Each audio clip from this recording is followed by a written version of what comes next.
La nuit était tombée tôt, comme si le ciel avait voulu étouffer la plaine avant qu'elle ne parle. Le vent courait sans frein, soulevant une poussière glacée qui fouettait les herbes sèches.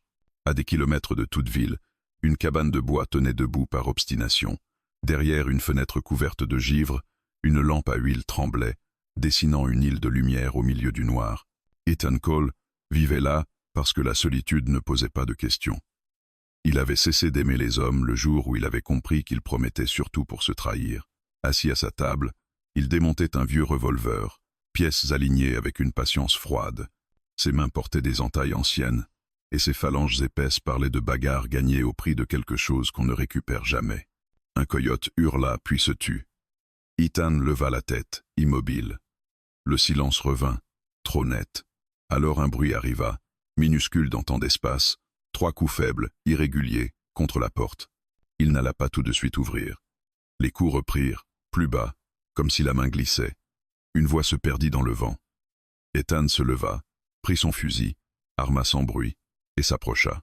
Il regarda par la fente, seulement l'obscurité, mouvante. « Qui va là ?» demanda-t-il, la voix basse. Un souffle, puis un mot qu'il ne comprit pas. Ouvrir, c'était inviter les ennuis. Ne pas ouvrir, c'était trouver un corps gelé au matin et vivre avec l'image. Il déverrouilla enfin et tira la porte. Une silhouette s'effondra dans l'embrasure. Une femme trempée, couverte de poussière et de sang, les cheveux noirs collés aux joues. Ses yeux restaient ouverts mais vacillaient. Une main pressée sur son flanc ne suffisait pas à retenir le sang qui coulait entre ses doigts. Ethan recula d'un pas. Une Apache woman. Il reconnut les traits, le menton tenu haut malgré la douleur, et ce mélange de peur et de défi qui refusait de s'éteindre. Son premier instinct fut de refermer. Son second fut d'observer. Pas de cheval à portée, mais des traces fraîches dans la neige fondue, des pas rapides, une fuite. La femme tenta de parler, aucun son ne sortit, puis elle s'affaissa. Ethan attrapa son bras avant qu'elle ne tombe. Elle était légère, mais son corps était lourd de fatigue. Le sang tiède traversa la manche de sa chemise. « Ne bougez pas, dit-il. » Elle leva les yeux sur lui, et l'étincelle de refus passa encore. Elle essaya de se redresser, chancela, puis céda. Ethan la tira à l'intérieur, referma la porte d'un coup d'épaule, et verrouilla. Le vent frappa le bois, furieux. Dans la chaleur maigre de la cabane, elle revint un instant à elle. Ses doigts cherchèrent une arme invisible. Ethan posa son fusil contre le mur, mais garda sa main près du revolver à sa ceinture. Il n'accordait sa confiance à personne, pas même à une femme qui saignait. « Comment vous appelez-vous » Elle cligna des yeux. « Naya » souffla-t-elle, et ce mot lui coûta un frisson. Ethan l'aida à s'asseoir près du poêle.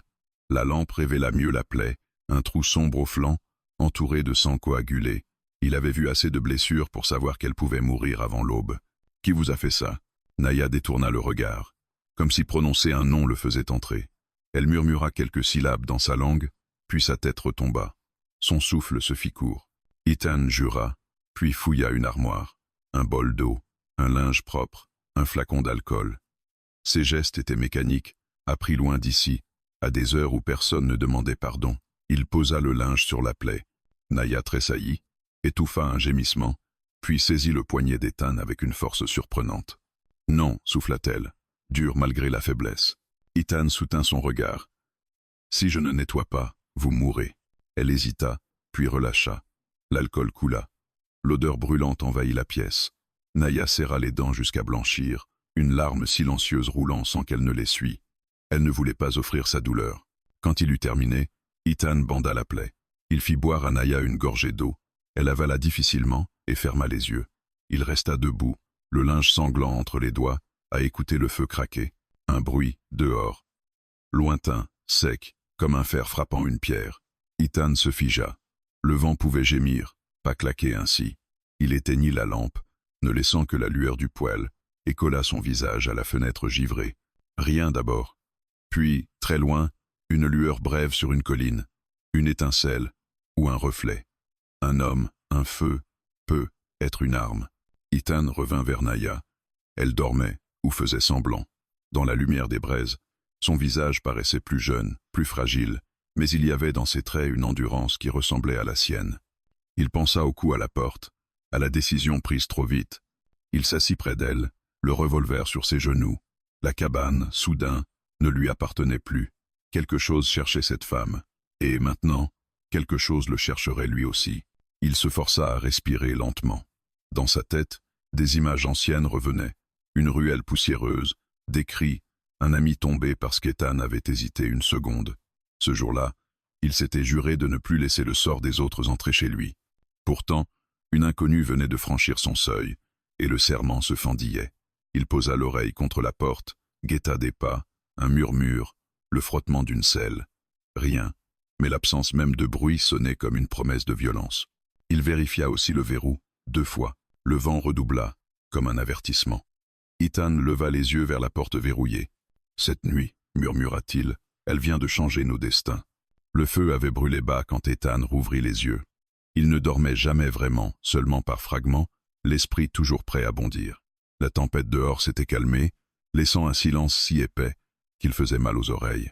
La cabane respirait lentement, bois qui craque, métal qui refroidit. Sur le lit étroit, Naya remuait, prise dans un demi-sommeil agité. Elle gémit, un son bref, presque étouffé. Ethan se leva aussitôt. Il posa une main ferme sur son épaule pour l'empêcher de se redresser trop vite. Ses paupières battirent, puis ses yeux s'ouvrirent, noirs, alertes, déjà sur la défensive. Elle tenta de reculer. La douleur la coupa net. Son visage se crispa, mais aucun cri ne sortit. « Doucement, dit Ethan. Vous êtes en sécurité. Pour l'instant. » Le mot sembla la heurter. En sécurité, elle observa la pièce, le poêle, les murs nus, les armes visibles. Sa respiration se fit plus rapide. « Au Suisse ?» Sa voix était rauque, comme si chaque mot passait sur des pierres. « Chez moi. À des kilomètres d'ici, il n'y a rien. C'est pour ça que je suis là. » Elle le regarda longtemps, comme si elle cherchait un mensonge dans ses traits, puis son regard tomba sur le bandage. Elle porta la main à son flanc, grimaça. « Vous m'avez soigné. Wally. » Ce n'était pas une question. « Assez pour vous garder en vie, » répondit Ethan, mais pas assez pour courir. Un silence s'installa, lourd, chargé de méfiance. Naya se redressa lentement, s'appuyant contre le mur. Ethan recula d'un pas pour lui laisser de l'espace. Il savait ce que signifiait se réveiller dans un lieu inconnu, dépendre d'un étranger. « Pourquoi ?» demanda-t-elle enfin. Il haussa les épaules. « Parce que vous alliez mourir sur mon seuil. » Elle esquissa un sourire bref, sans chaleur. Beaucoup auraient fermé la porte. « Yes, ice. » Elle le fixa encore, puis détourna le regard. Ses doigts tremblaient légèrement. La fièvre commençait à monter.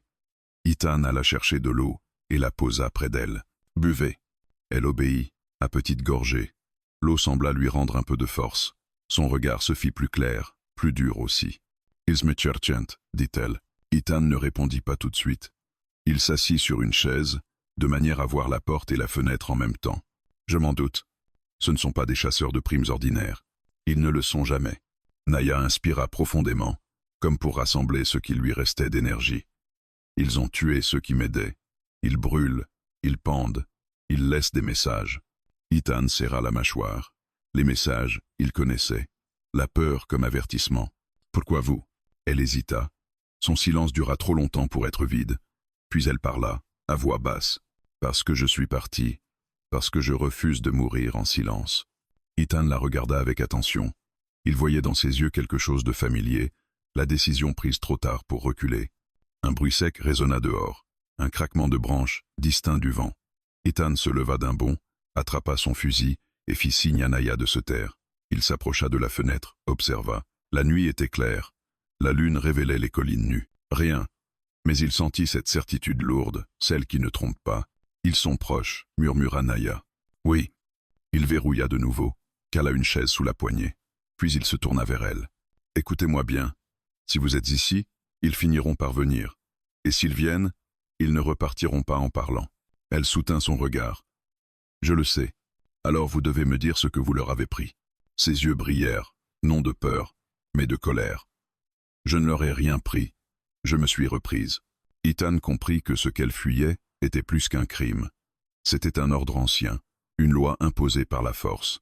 Il s'assit près d'elle, plus proche cette fois. « Je ne promets rien, dit-il, mais tant que vous êtes sous mon toit, je ne vous livrerai pas. » Naya ferma les yeux un instant. Quand elle les rouvrit, quelque chose avait cédé. Pas la vigilance, mais la tension. « Alors je resterai, jusqu'à ce que je puisse marcher. » La fièvre monta avec la nuit. Naya délirait par moments, murmurant des noms qu'Ethan ne connaissait pas, appelant une voix qui ne répondait plus. Il changea le bandage, nettoya de nouveau la plaie. Le sang avait ralenti, mais l'infection restait une menace. À un moment, elle s'agrippa à sa manche. « Ne les laisse pas m'emporter. » Il posa sa main sur la sienne. « Je suis là. » Ce simple geste sembla l'apaiser. Elle s'endormit plus profondément. Ethan resta éveillé. Il rechargea ses armes, plaça des cartouches à portée, observa les ombres danser sur les murs. À l'aube, un cavalier apparut sur la crête, puis un second, des silhouettes immobiles, observant la cabane comme une bête blessée observe un piège. Ethan les vit, clairement, sans même utiliser la lunette. Il recula, ferma le rideau. La guerre venait de s'inviter chez lui. Naya se réveilla en sursaut. Elle suivit son regard. « Ils savent, dit-elle. »« Oui. » Elle inspira, grimaqua en se levant malgré la douleur. « Alors il faut partir. » Ethan secoua la tête. « Pas dans votre état. Ils ne s'arrêteront pas. Moi non plus. » Ils se regardèrent. Deux volontés opposées mais alignées sur un point. Survivre. Dehors, les cavaliers ne bougeaient pas encore. Ils attendaient. La nuit précédente avait ouvert une porte. Le jour qui se levait promettait de la refermer dans le sang. Le jour s'étira lentement sur la plaine, pâle et froid, comme s'il hésitait à révéler ce qu'il contenait. Ethan resta immobile près de la fenêtre, observant les collines à travers une fente du rideau. Les cavaliers avaient disparu, mais leur absence pesait plus lourd que leur présence. Ils n'avaient pas besoin de montrer leur visage pour faire comprendre qu'ils étaient là. Ils savaient attendre. Derrière lui, Naya s'efforçait de se lever. Chaque mouvement lui arrachait un souffle, mais elle refusait de rester couchée. Elle s'appuya contre la table, le menton haut malgré la pâleur de son visage. « Ils ne partiront pas, dit-elle. Pas sans moi. » Ethan hocha la tête. « Je sais. » Il versa du café noir dans 2 tasses ébréchées. Il en posa une devant elle. L'odeur forte emplit la cabane. Naya prit la tasse à 2 mains, inspira profondément, puis but une gorgée. Elle grimaça, mais la chaleur sembla la ramener davantage au présent. « Tu peux encore partir, » dit-elle soudain. « Les laisser me prendre. » Ethan posa la cafetière avec un bruit sec. « Ne dis plus ça. » Elle le fixa, surprise par la fermeté de sa voix. « Pourquoi? Je ne suis rien pour toi. » Il soutint son regard. « Parce que je ne suis pas ce genre d'homme. » Le silence retomba. Dehors, un corbeau croassa, perché sur un poteau à demi pourri. Naya détourna les yeux, puis parla, lentement, comme si chaque mot devait franchir une barrière invisible. « Ils sont venus à l'aube, il y a 4 nuits. Pas comme des bandits, comme des juges. Ils ont lu des noms, prononcé des sentences. Mon père a voulu parler. Ils l'ont abattu avant la fin de sa phrase. » Ethan serra les dents. Il connaissait cette façon de tuer, propre, organisée, convaincu d'avoir raison. « J'ai couru, » continua-t-elle. « J'ai couru sans regarder derrière moi. J'ai senti la balle me frapper, mais je n'ai pas arrêté. Je savais que si je tombais, ce serait la fin. » Elle posa la main sur son flanc, là où le bandage était encore humide. Ce n'était pas la première fois que je fuyais, mais c'était la première fois que je fuyais pour vivre. Ethan s'assit en face d'elle. La table les séparait, mince frontière entre 2 mondes. « Pourquoi te condamnent-ils » Naya leva la tête. « Parce que j'ai refusé un mariage, parce que j'ai refusé de me taire, parce que j'ai appris des choses qu'une femme ne devait pas entendre. » Elle marqua une pause, cherchant ses mots. « Ils vendent des terres, ils vendent des passages, ils vendent des vies, et ils disent que c'est pour la paix. » Ethan comprit. Des accords sales, scellés dans le sang des autres. Il avait vu ça ailleurs, longtemps avant de s'enterrer ici. « Ils te veulent comme exemple, » dit-il. « Oui. » Un bruit de sabots résonna au loin, lent, mesuré, puis un autre. Ethan se leva, prit sa lunette, observa la plaine. 3 hommes, cette fois. Ils avançaient sans se presser, sûrs de leur avantage. « Ils testent, » dit-il. « Ils veulent voir si je plierai. » Naya se leva aussi, malgré la douleur. « Alors ils ne savent pas encore qui tu es. » Un sourire bref passa sur le visage d'Ethan, sans joie. « Ils vont apprendre. » Il sortit de sous la table une caisse de bois. Dedans, des pièges à mâchoire, des cordes, des clous. Il les disposa méthodiquement. Naya observa, attentive, oubliant presque sa faiblesse. « Tu as déjà combattu comme ça, » dit-elle. « J'ai déjà survécu. » Ils travaillèrent en silence. Ethan plaça des pièges près des accès naturels, dissimula des fils, créa des angles morts. Naya l'aidait du regard, signalant des détails, anticipant des mouvements. Elle connaissait ces hommes. Elle savait comment ils pensaient. À un moment, la fatigue la rattrapa. Elle s'assit, respirant difficilement. Ethan s'approcha, posa une couverture sur ses épaules. « Repose-toi. Je ne veux pas dormir. Tudois. » Elle ferma les yeux à contre-cœur. Quand elle les rouvrit, sa voix était plus douce. « Pourquoi vis-tu ici ?» La question le prit de court. Il resta debout, le regard perdu sur la porte. « Parce que j'ai fait un choix qui a coûté des vies. » Elle n'insista pas. Elle comprenait trop bien ce que signifiait porter un poids invisible. Un coup de feu claqua soudain, faisant vibrer les murs. Une balle se ficha dans le bois, à hauteur d'homme. Ethan se jeta au sol, tira Naya avec lui. Le silence revint, lourd, provocateur. « Ils veulent me faire sortir, » dit-il, à voix basse. « Ne le fais pas. Je ne le ferai pas. » Les heures passèrent, étirées comme une corde prête à rompre. Par moments, des voix lointaines se faisaient entendre, des rires étouffés, des insultes. Il parlait assez fort pour être entendu, assez loin pour rester hors de portée. Quand le soleil commença à descendre, Naya se redressa. « Ils reviendront cette nuit. » Ethan hocha la tête. Oui, il alluma la lampe, puis l'éteignit presque aussitôt, laissant la pénombre s'installer. Il vérifia chaque arme, chaque issue. Naya s'approcha de lui. « Si tu me donnes une arme, je peux aider. » Il la regarda longuement. « Pas encore. » Elle accepta, à contre-cœur. Ils se tinrent là, côte à côte, écoutant la nuit reprendre ses droits. Dehors, quelque chose bougeait, patient, affamé. La troisième nuit s'annonçait plus dangereuse que les deux précédentes. Et Tan savait que, désormais, il n'y aurait plus de retour en arrière. La nuit tomba sans bruit, comme une bête qui s'approche quand on détourne les yeux. Ethan sentit le changement avant même que l'obscurité n'engloutisse la plaine. L'air se fit plus dense, chargé d'une tension électrique qui collait à la peau. Il ferma les volets un à un, lentement, sans les claquer. Chaque geste comptait désormais.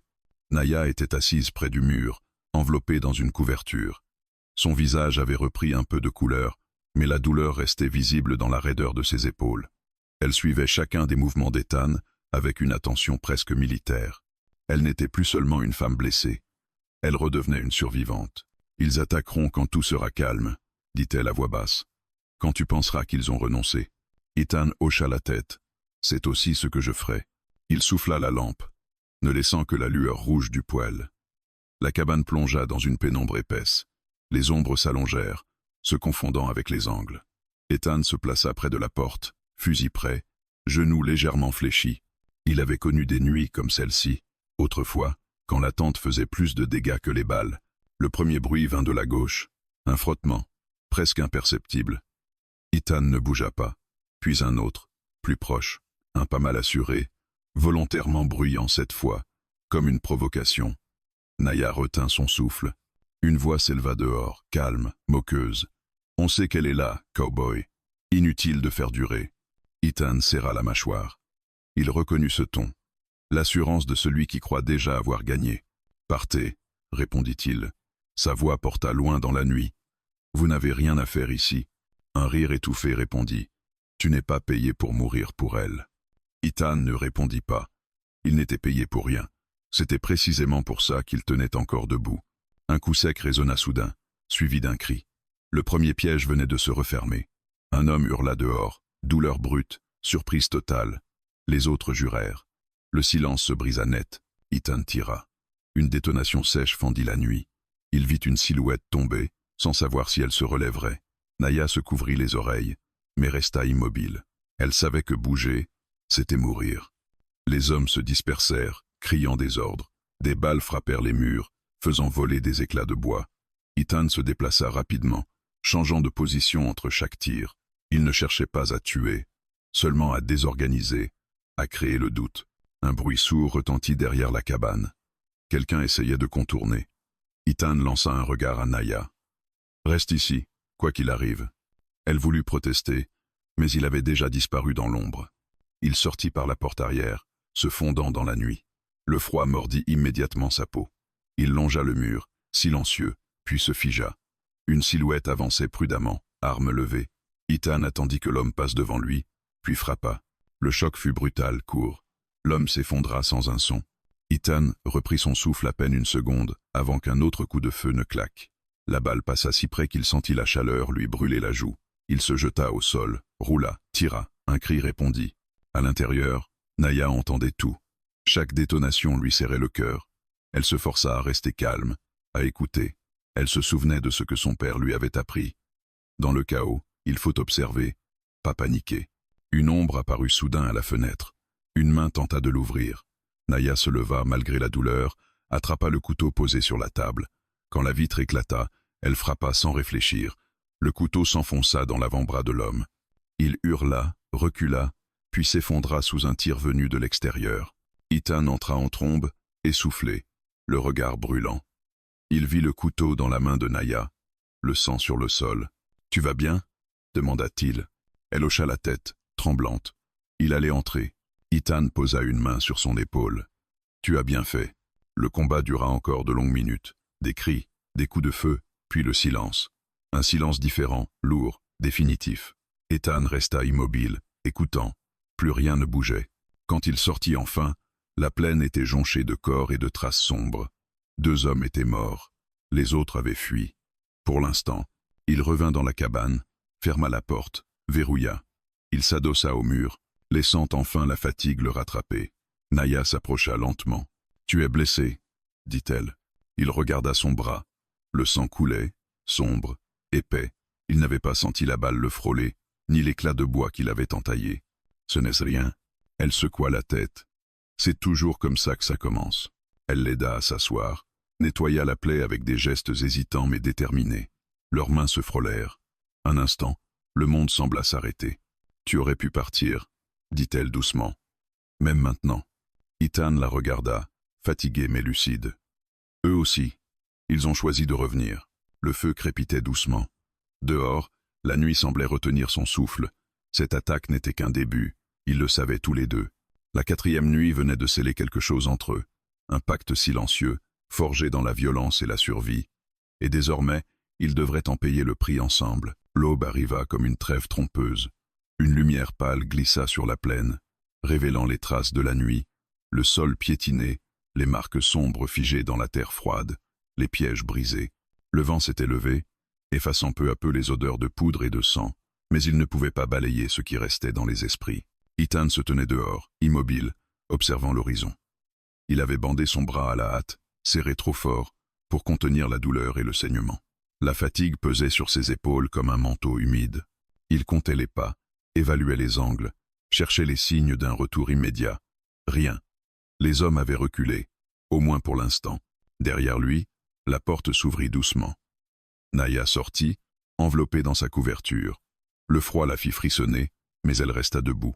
Elle regarda la plaine, puis les traces, puis les corps qu'Ethan avait recouverts de bâches grossières. « Ils reviendront avec d'autres », dit-elle sans détour. Ethan hocha la tête. « Oui, et pas seulement pour toi. » Elle comprit. La nuit avait franchi une ligne. Désormais, ce n'était plus une chasse discrète. C'était une vendetta. Ils rentrèrent dans la cabane. Ethan s'assit, enfin, et laissa sa tête retomber un instant entre ses mains. Le silence pesa, plus lourd que les coups de feu de la veille. Naya s'approcha et retira délicatement le bandage de son bras. La plaie n'était pas belle, mais elle était propre. « Tu as besoin de repos, » dit-elle. Il esquissa un sourire fatigué. « Toi aussi. » Elle nettoya la blessure, changea le bandage avec une attention presque intime. Leurs gestes se répondaient sans parole, comme s'ils avaient toujours su faire ça ensemble. Quand elle eut fini, elle resta un moment, sa main posée sur son bras. « Je dois te dire quelque chose, » murmura-t-elle. Ethan releva les yeux. « Dis. » Elle hésita, puis inspira profondément. « Ils ne veulent pas seulement me punir, ils veulent ce que je sais. » Il se redressa légèrement. « Qu'est-ce que tu sais? Les routes, les noms, les accords, les lieux où ils font passer des armes et des hommes. » Sa voix trembla. « Mon père gardait ses secrets pour protéger les nôtres. Quand il est mort, ils ont compris que j'avais entendu. » Ethan serra les dents. Voilà le cœur du problème. Tant qu'elle respirait, ses secrets seraient une menace. Si je me rends, continua-t-elle, ils me feront parler. Même si je résiste, ils trouveront un moyen. Et si tu pars, ils me suivront. Toujours. Ethan se leva et se mit à faire les 100 pas. Il connaissait ce genre de guerre. Elle ne s'achevait jamais d'elle-même. Il fallait la briser ou disparaître complètement. Il y a un endroit, dit-il enfin. À 2 jours d'ici. Des montagnes, des passages étroits. On peut s'y cacher. Naya secoua la tête. Se cacher, ce n'est que retarder. Il s'arrêta face à elle. Alors quoi? Elle soutint son regard. Alors je dois atteindre les miens, leur dire la vérité, les prévenir. Ils ne m'accepteront pas, répondit-il aussitôt. Être pas. Elle baissa les yeux. Mais ils m'écouteront. Ethan sentit une pointe d'amertume. Il savait ce que signifiait être l'étranger toléré, jamais vraiment accepté. Pourtant, l'idée de la laisser partir seule lui serrait la poitrine. Un bruit de pas se fit entendre au loin, suivi du hennissement d'un cheval. Ethan attrapa aussitôt son fusil et se plaça près de la fenêtre. Un homme avançait, seul, les mains visibles. Il s'arrêta à distance respectueuse. « Yevien Spadler » cria l'homme. Ethan sortit prudemment, arme en main. Naya resta à l'intérieur, le cœur battant. L'homme avait l'air plus âgé que les autres, le regard dur mais calculateur. « Tu as fait assez de dégâts pour être entendu, cowboy. Dis ce que tu as à dire. Rends-la, et on partira. Toi vivant. » Ethan ricana. « Et vous reviendrez demain. » L'homme haussa les épaules. « Peut-être, mais aujourd'hui tu respires encore. » Ethan leva son fusil. « Dis à ceux qui t'envoient que cette terre est la mienne, et qu'elle n'est plus à vendre. » Le regard de l'homme se durcit. « Tu fais une erreur. J'en ai fait de pire. » L'homme recula lentement, remonta à cheval, et disparut derrière la colline. Ethan resta immobile jusqu'à ce que le silence revienne. Quand il entra, Naya était debout, pâle mais déterminée. Ils ne lâcheront rien. Non. Elle s'approcha de lui. Alors il faut partir aujourd'hui, avant qu'ils ne reviennent en nombre. Ethan regarda autour de lui. La cabane, les objets simples, la vie qu'il s'était construite pour oublier. Il sentit un poids se détacher de sa poitrine. Cette vie-là était déjà terminée. Prépare-toi, dit-il. On part au lever du soleil suivant. Tu viens avec moi? Il la regarda, longuement, jusqu'au bout. Naya ferma les yeux un instant, comme pour retenir une émotion trop grande. Puis elle hocha la tête. La 5e journée se termina dans une agitation silencieuse. Ils rassemblèrent des provisions, enterrèrent ce qui devait rester, laissèrent derrière eux un lieu devenu trop dangereux pour exister encore. Quand la nuit tomba, ils s'assirent côte à côte près du feu, sans parler. Dehors, la plaine semblait déjà étrangère. Leur destin, désormais, ne se trouvait plus ici. Il avançait, à pas rapides, vers une vérité qu'aucun d'eux ne pourrait éviter. Le départ se fit avant l'aube, dans ce moment incertain où la nuit refuse encore de lâcher prise. Le ciel était bas, d'un gris froid, et l'air mordait les poumons à chaque respiration. Ethan referma la porte de la cabane sans un regard en arrière. Il savait que s'il regardait, il resterait. Et rester, cette fois, signifiait mourir. Naya monta à cheval avec précaution. Chaque mouvement réveillait la douleur de sa blessure, mais elle serra les dents. Elle ne voulait pas qu'Ethan voie sa faiblesse. Lui chargea les sacoches, vérifia les sangles, puis grimpa à son tour. 2 silhouettes quittèrent la clairière sans bruit, avalées par la plaine. Ils avancèrent longtemps sans parler. Le rythme des sabots imposait une cadence presque apaisante, trompeuse. Ethan ouvrait la marche, fusil en travers du dos, regard sans cesse en mouvement.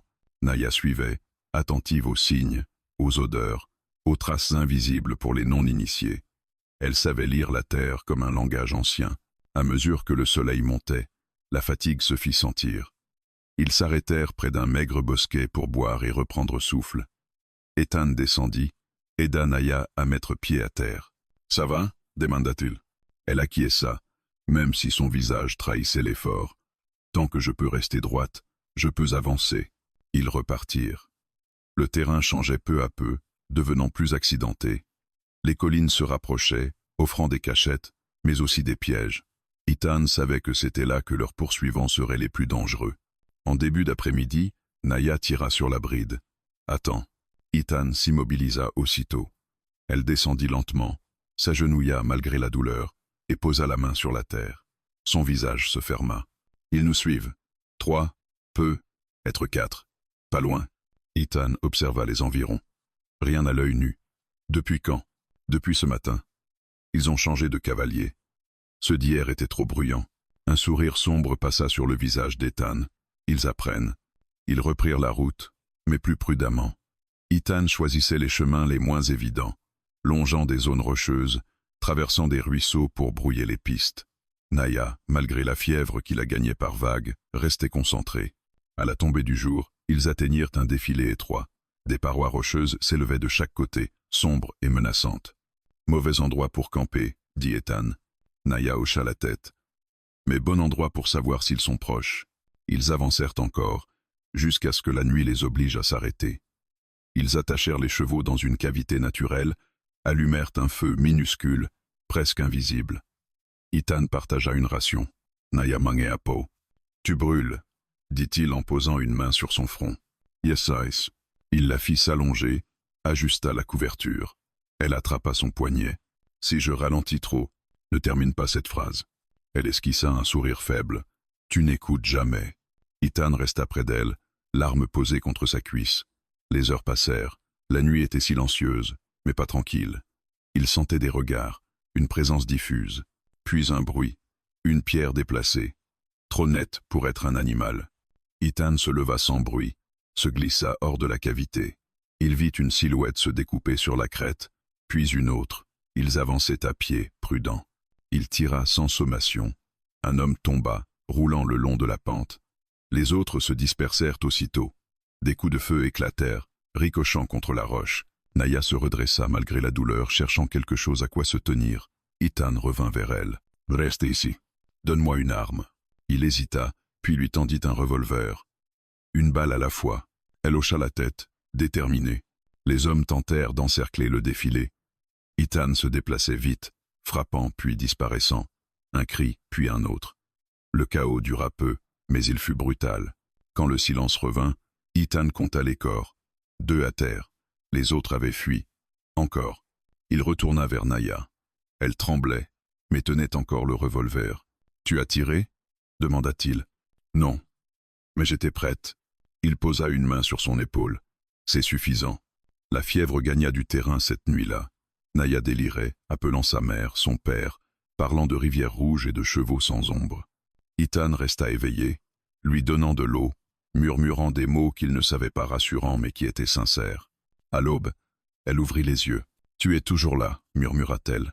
Je te l'ai dit. » Elle sourit faiblement. « Alors je dois tenir. » Or. Ils repartirent au lever du soleil. Chaque pas les rapprochait des montagnes, mais aussi d'un affrontement final. Ethan le savait. Il ne pourrait pas fuir éternellement. Cette route ne menait pas seulement à un refuge. Elle menait à une décision. Et cette décision, tôt ou tard, demanderait un prix qu'aucun d'eux n'était encore prêt à nommer. Les montagnes apparurent au matin comme une muraille dressée contre le ciel. Leur sommet déchirait les nuages, austère, indifférent au drame des hommes. Ethan sentit le poids de la décision approcher, lourd et inévitable. Ici, la fuite cessait d'être une option simple. Chaque vallée était une promesse d'abri autant qu'un piège. Ils avancèrent sur un sentier étroit, serpentant entre des pins noirs et des rochers coupants. Les chevaux peinaient, soufflant de la buée. Naya, droite malgré la fatigue, scrutait les flancs de la montagne. Sa fièvre semblait s'être stabilisée, mais son visage restait pâle.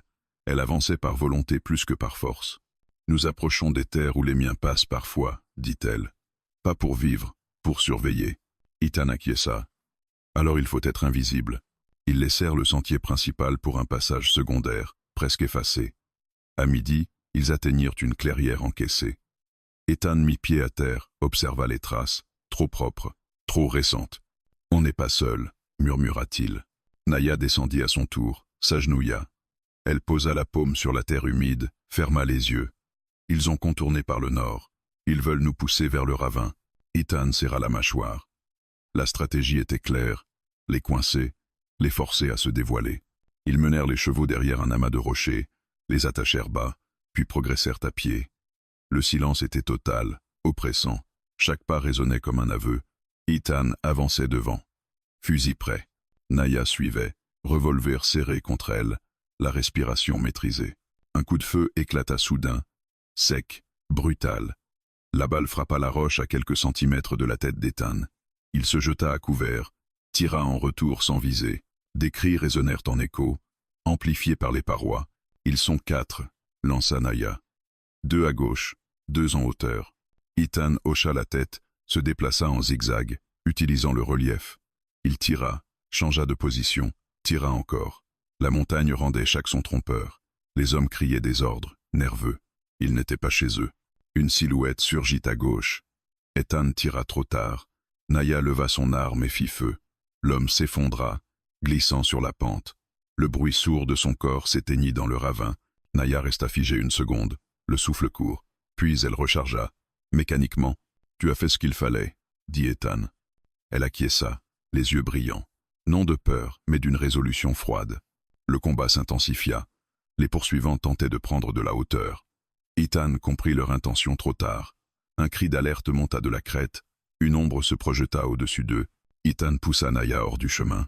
L'homme atterrit lourdement, arme levée. Ethan se jeta sur lui.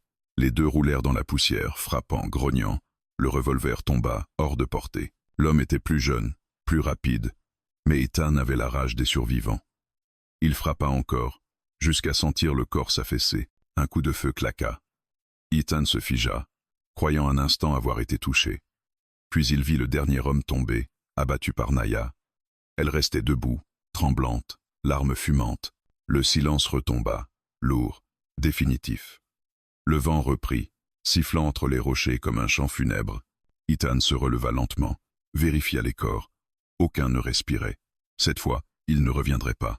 Naya s'assit, la tête entre les mains. Je n'avais jamais tiré pour tuer. Ethan s'agenouilla devant elle. Tu as tiré pour vivre. Il y a une différence. Elle leva les yeux. Est-ce que tu y crois encore? Il répondit sans hésiter. Oui. Ils restèrent ainsi un moment, laissant l'adrénaline retomber.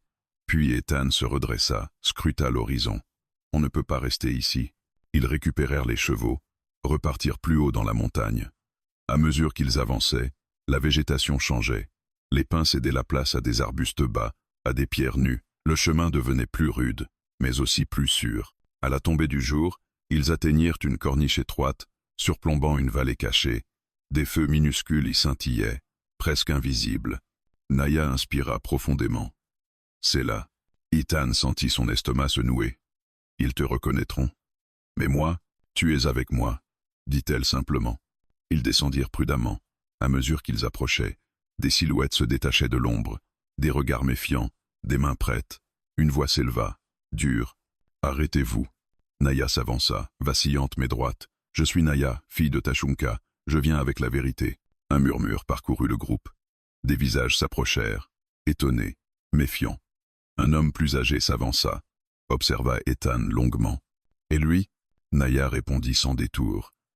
Il m'a protégé quand personne d'autre ne l'a fait. Le silence s'installa. Ethan soutint les regards, prêt à repartir s'il le fallait. Puis l'homme âgé hocha la tête. La nuit a changé ton destin, Naya.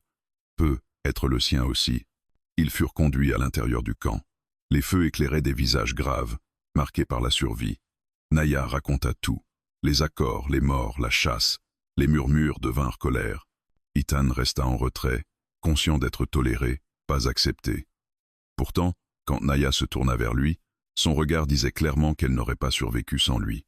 La 7e nuit se referma sur une vérité révélée et une guerre désormais ouverte. La fuite était terminée. Désormais, il faudrait choisir comment se battre et jusqu'où aller. La nuit tomba sur le camp comme un voile lourd, chargé de murmures et de regards qui ne quittaient jamais Ethan. Les feux brûlaient bas, entretenus par des mains nerveuses. Des silhouettes passaient et repassaient, chuchotant des fragments de phrases qui parlaient de trahison, de routes vendues, de sang à laver. La vérité de Naya avait fait l'effet d'une pierre jetée dans l'eau calme. Les cercles s'élargissaient, incontrôlables. Ethan resta près d'un tronc abattu, en retrait. Il sentait la tension, la colère prête à jaillir. Ici, chaque décision se payait cher. Il le savait. Il avait vécu assez longtemps pour reconnaître l'odeur d'une guerre qui se prépare.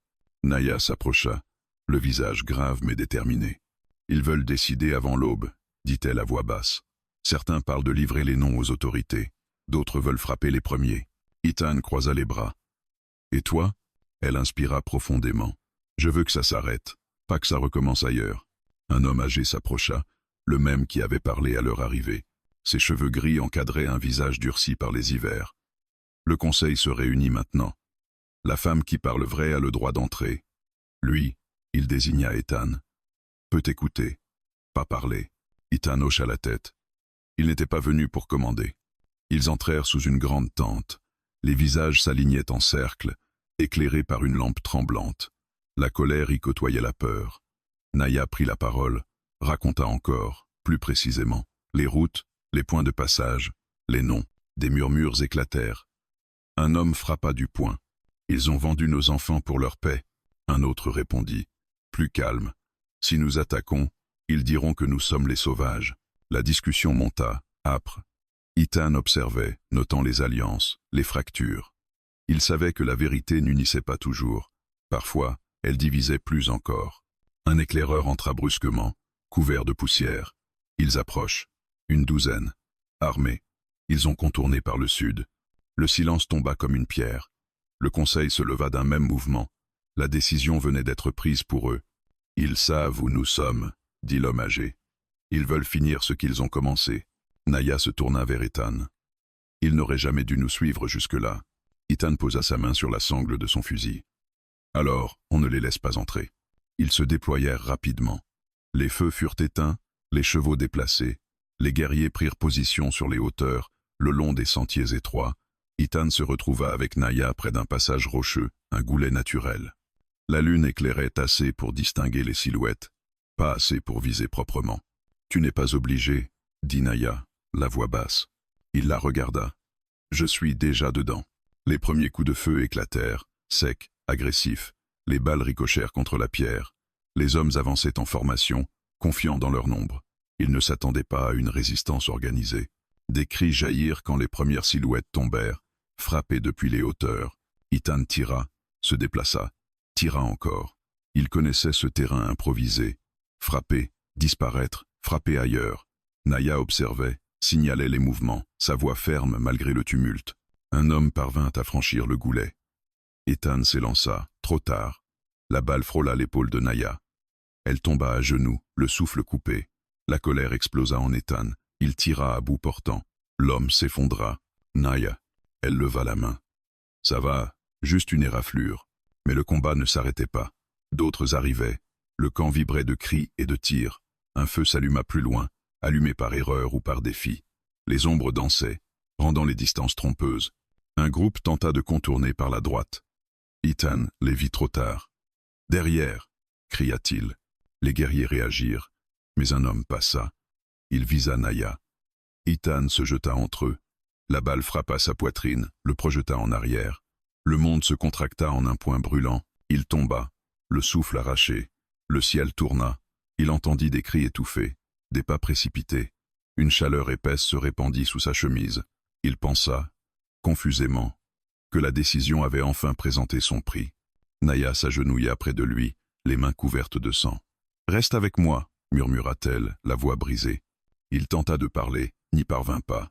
La douleur pulsait, mais quelque chose d'autre s'imposait, la certitude d'avoir fait le bon choix. Les tirs s'espacèrent puis cessèrent. Le silence revint, tremblant. Les poursuivants avaient fui, laissant des corps et une peur durable derrière eux. La guerre venait de franchir une étape irréversible. Ethan sentit des mains le soulever, l'emporter vers la tente. Le plafond de toile défilait. Naya ne le quittait pas, pressant le sang, murmurant des mots qu'il ne comprenait pas mais qui l'ancrèrent au présent. Un ancien s'approcha. Il a pris une balle pour elle. Il a pris une balle pour nous, répondit Naya sans lever les yeux. Ils travaillèrent vite. Un couteau chauffé, des bandages, des gestes précis. Ethan sombra puis remonta, accroché à une voix familière. Quand il rouvrit les yeux, la lampe éclairait le visage de Naya, fatiguée, mais intacte. « Tu as gagné », dit-elle doucement. Ils sont partis. Il inspira avec peine. « Pas gagné. Tenu. » Elle esquissa un sourire tremblant. C'est parfois la même chose. Dehors, le camp pansait ses blessures. Les survivants se regroupaient, conscients que rien ne serait plus comme avant. Les routes vendues ne seraient plus secrètes. Les accords tomberaient. Une ligne avait été tracée dans la pierre. La 8e nuit se referma sur le souffle fragile d'Ethan et la détermination nouvelle de Naya. Le sang avait coulé pour protéger une vérité. Désormais, il faudrait la défendre au grand jour. L'aube se leva lentement sur le camp meurtri, dévoilant les conséquences de la nuit. La fumée flottait encore, mêlée à l'odeur âcre de la poudre et du sang séché. Les survivants se déplaçaient en silence, réparant, bandant, enterrant. Chaque pas semblait peser davantage que la veille, comme si la montagne elle-même exigeait un tribut.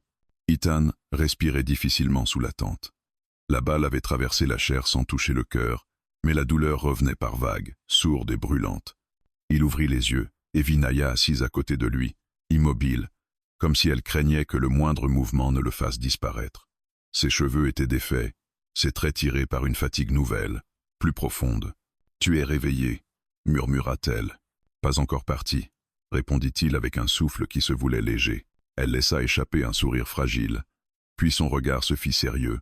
Le conseil se réunit encore. Ils veulent savoir ce que nous faisons maintenant. Ethan ferma les yeux un instant.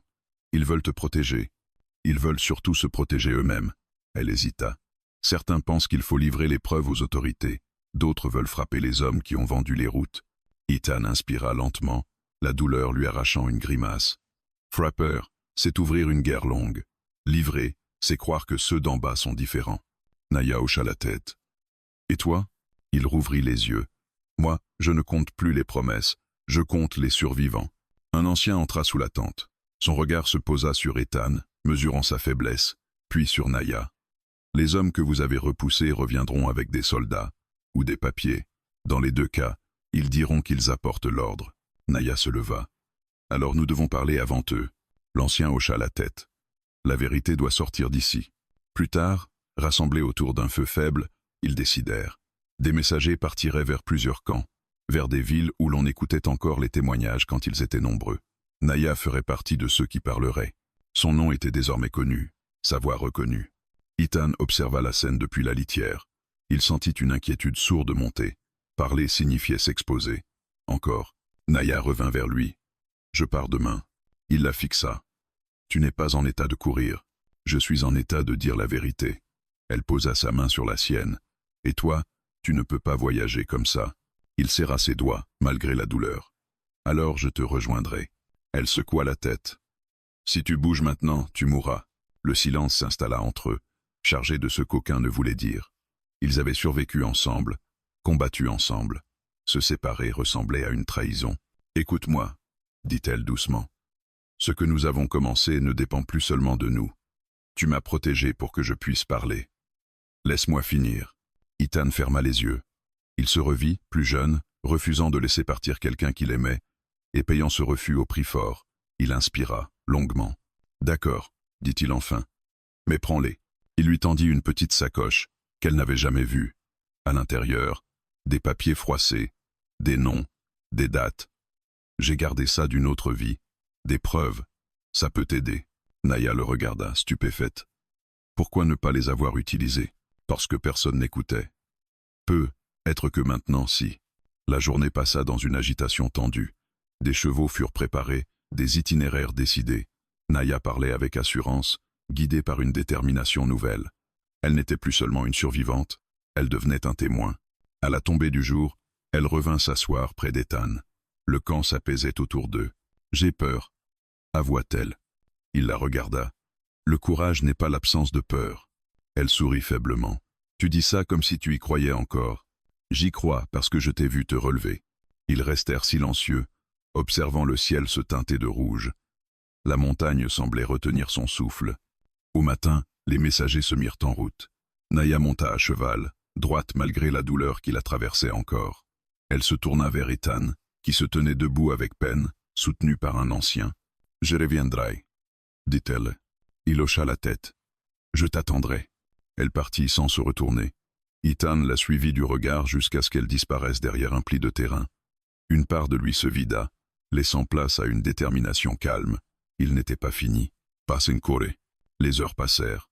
Des éclaireurs rapportèrent des mouvements au loin, des soldats peu, êtres, des hommes en uniforme. La vérité voyageait, mais le mensonge aussi.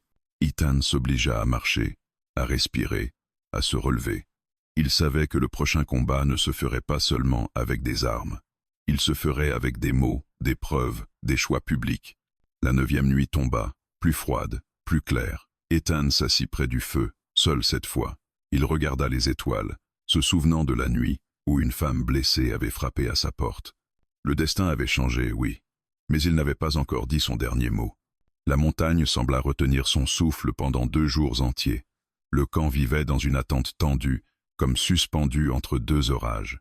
Ethan marchait lentement, s'obligeant à reprendre des forces malgré la douleur qui s'accrochait à chaque respiration. La balle avait laissé une faiblesse sourde dans sa poitrine, mais son esprit restait clair, trop clair. Il savait que le calme n'était qu'un passage. Les éclaireurs revinrent au crépuscule du 3e jour.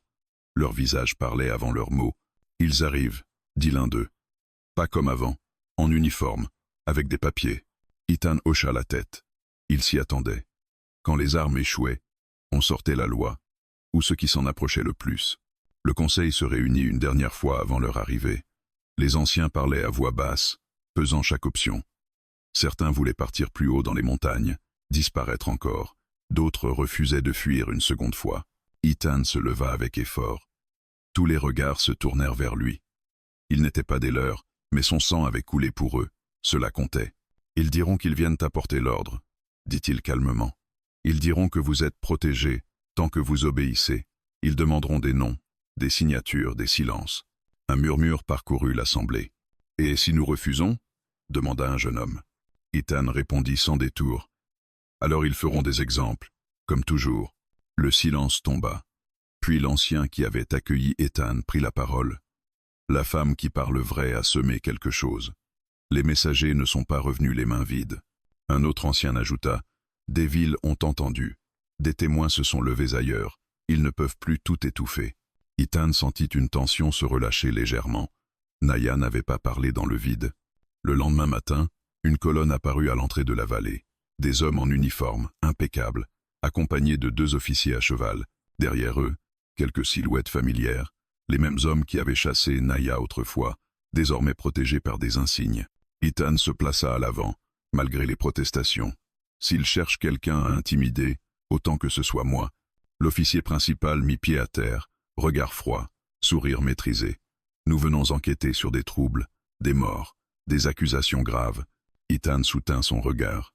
Vous êtes en retard. La vérité est déjà partie. Le sourire se crispa légèrement. La vérité se décide dans les bureaux, pas dans les montagnes. Un murmure de colère monta derrière Ethan. Il leva la main pour calmer les siens. Vous avez des mandats ? demanda-t-il.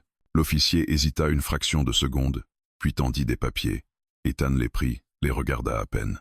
Ces terres ne sont pas sous votre juridiction directe. Vous le savez. L'officier se redressa.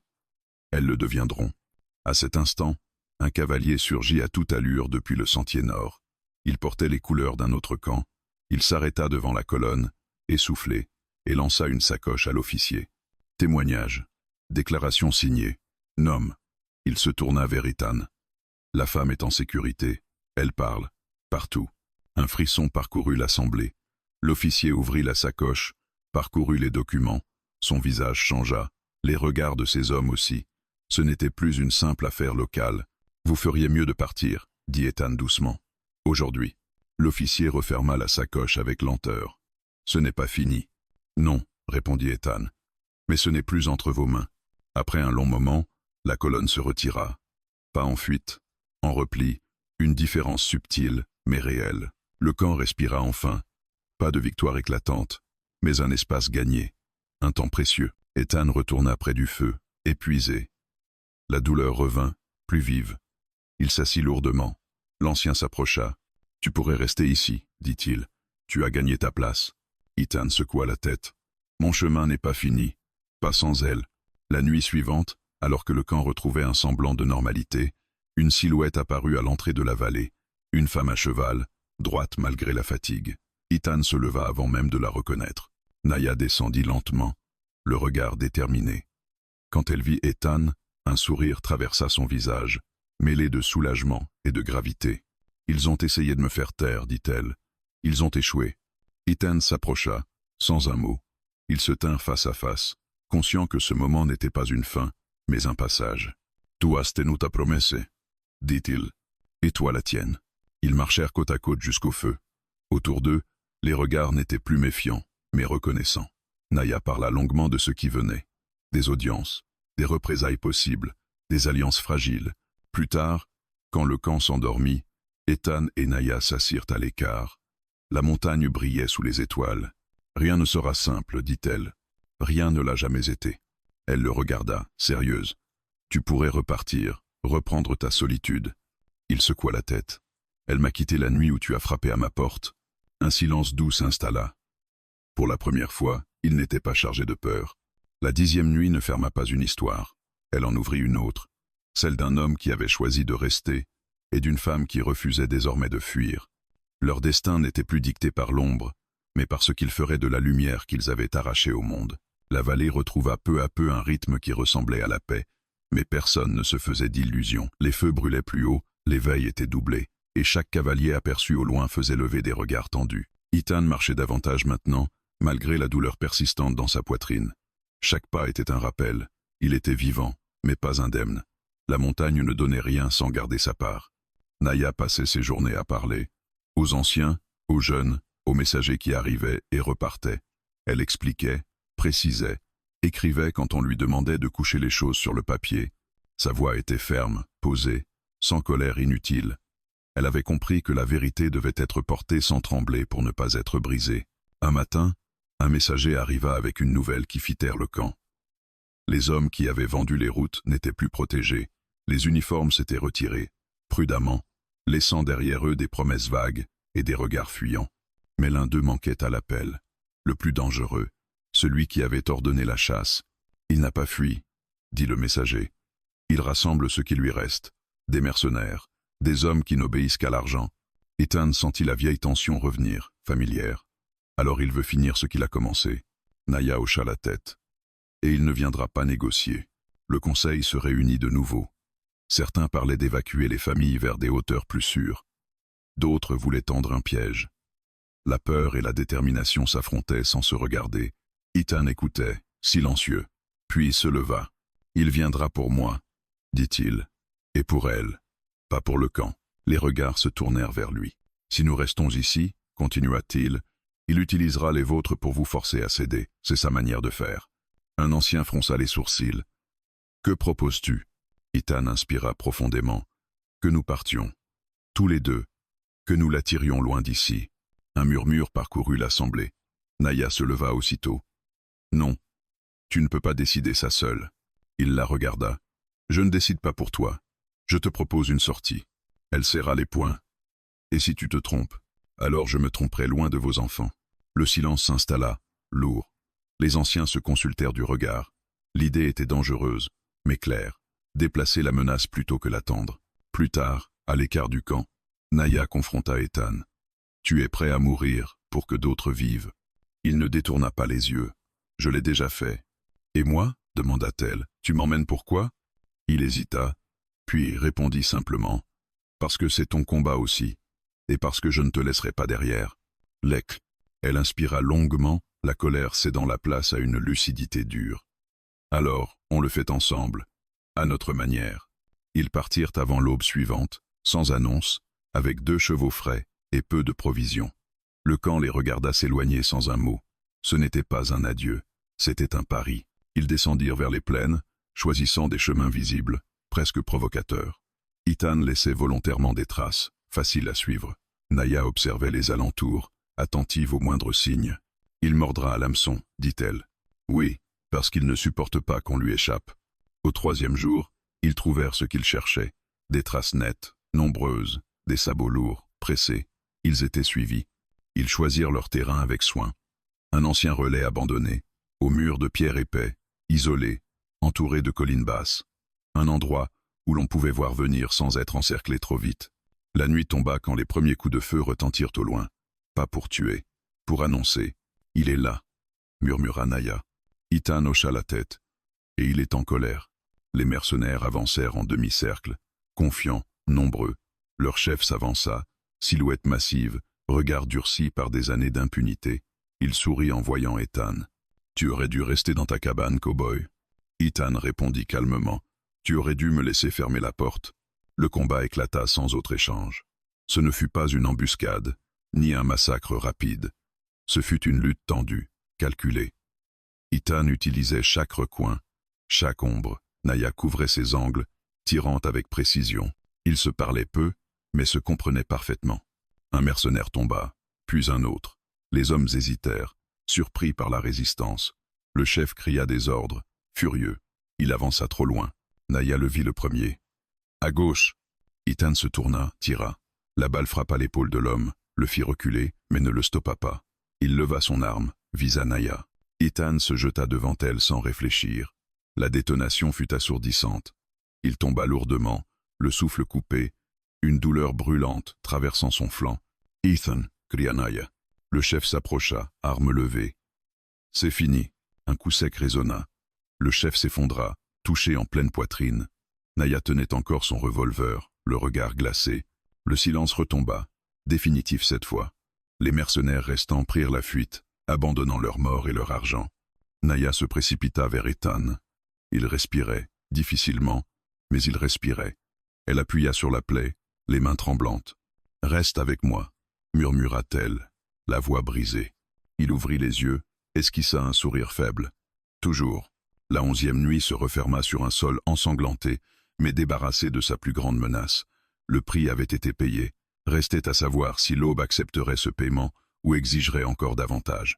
L'aube se leva sur les ruines du relais abandonné, pâle et silencieuse, comme si le monde hésitait à reconnaître ce qui venait de se jouer.